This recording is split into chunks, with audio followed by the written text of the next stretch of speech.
Hey guys, welcome back. In today's video, we are talking about the 8 million shares bought, the short ETF, most manipulated stock, and many more in this video. First, we take a look at this. Who bought 8 million shares for 33 million in the dark pool today? Assumption this was dark pools as it printed in after hours without price movement. So we can see for AMC where we saw large volume coming in after hours. And this is something that we've seen in the past before. Now, the reason why it's even more interesting in today's situation is obviously understanding that we now know there is obviously a problem with the lack of shares. We've seen how the cost to borrow and the shares available to borrow is obviously going at a weird pace. And so we know that there's difficulty for shares. And we're seeing how, of course, short firms like Virtue have also flipped their positions. And of course, you see them actually hedging their positions with long AMC shares as well.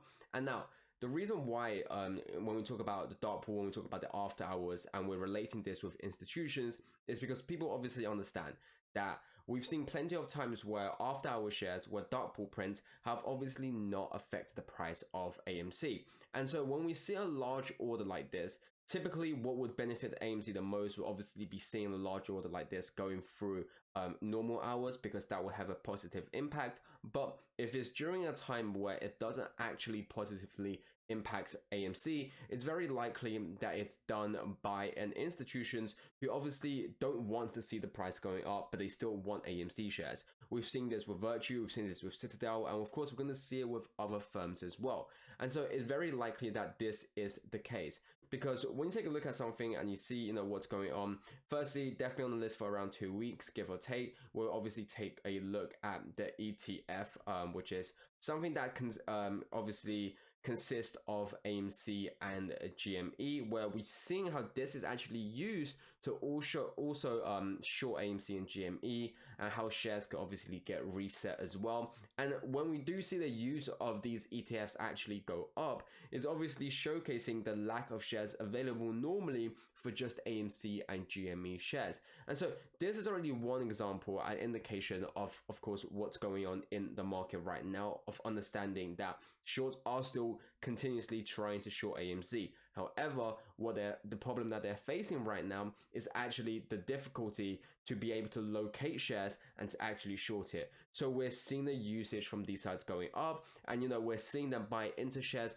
because they obviously want to rehypothecate it more, and more importantly, obviously lend out these shares. We could be also seeing why Virtue's done this as well. Firstly, to hedge their positions, but secondly, also for them to lend out these shares and to rehypothecate them and to obviously use them to short. Because another thing, when you take a look at heavily short and manipulated, and when you see, give me 5 stocks and or instrument that you believe are the main areas of concern.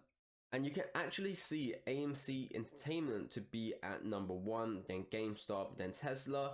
And you can see these instruments are often speculated to be heavily shorted, manipulated, or using complex derivative strategies. Now, when you take a look at AMC, it obviously fits all 3 descriptions here. Heavily shorted, check. Manipulated, check. And complex derivative strategies, checked.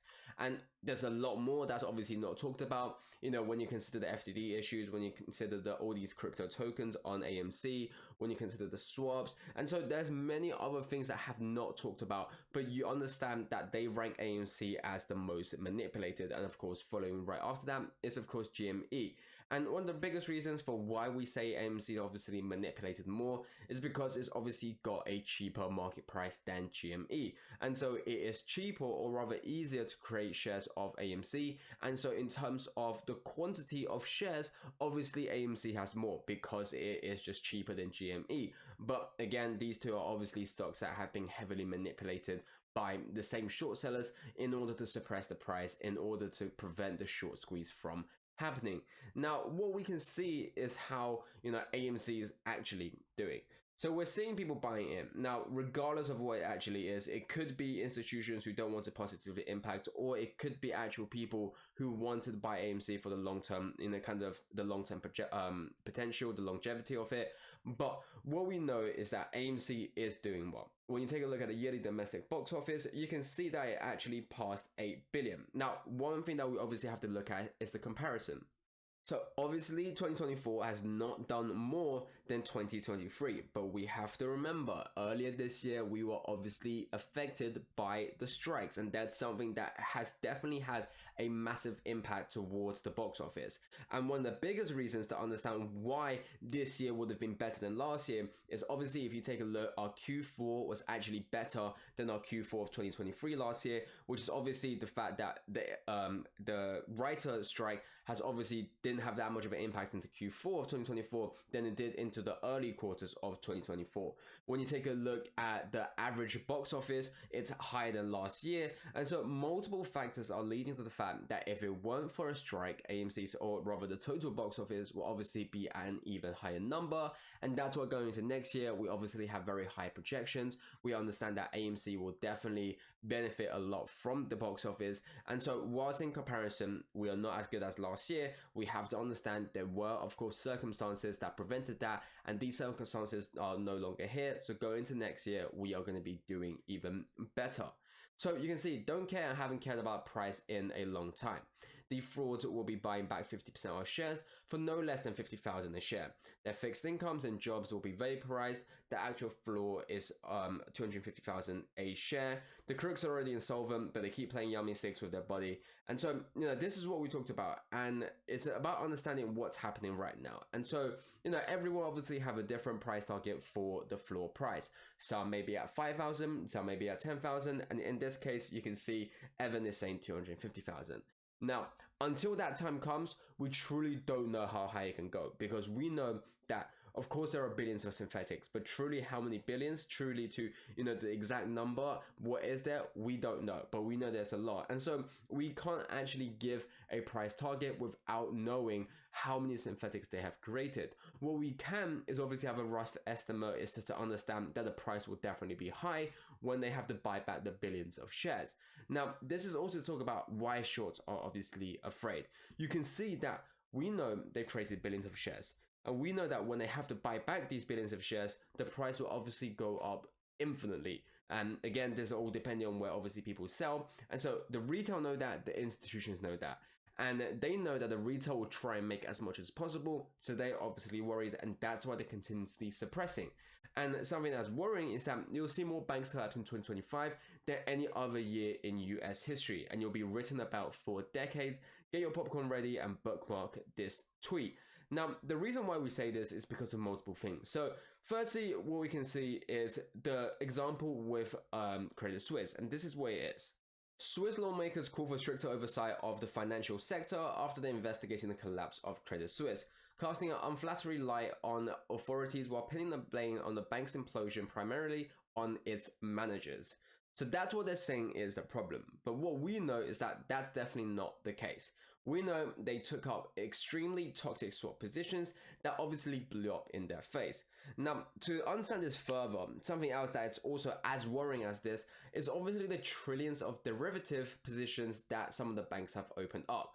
When you take a look at the top 4 banks, you can see that they have over 10, 50, $20 trillion in these swap positions that we have talked about in the past. And so whilst they may not be as extremely toxic in terms of overall as the Credit Suisse swap positions, they are definitely something that is a concern.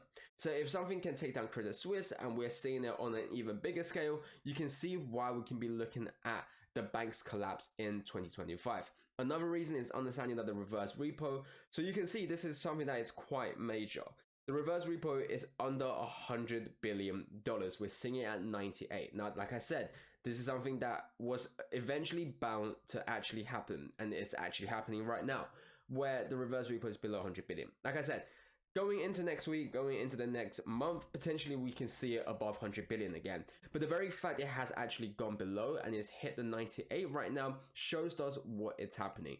And what you can actually make of this is you can see the correlation between reverse repo going to 98 and the sudden increase in the liquidity problems there is in the market right now. And this is exactly what we talked about.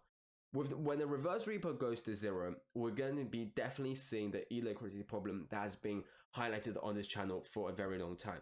And that's what they're worried about. And so you can see how multiple factors are all leading to A, institutions who are over leveraged, who won't have access to capital, and B, banks who are also over leveraged and won't have access to liquidity, to capital. And this is obviously going to brew up into a even bigger situation where it will come to the point where eventually, everyone will get margin called, everyone will run out of capital, and then the stocks will squeeze and institutions will go bankrupt, the banks will go bankrupt, and the retail will obviously take over. And you guys, thanks for watching. I'll catch you guys next time.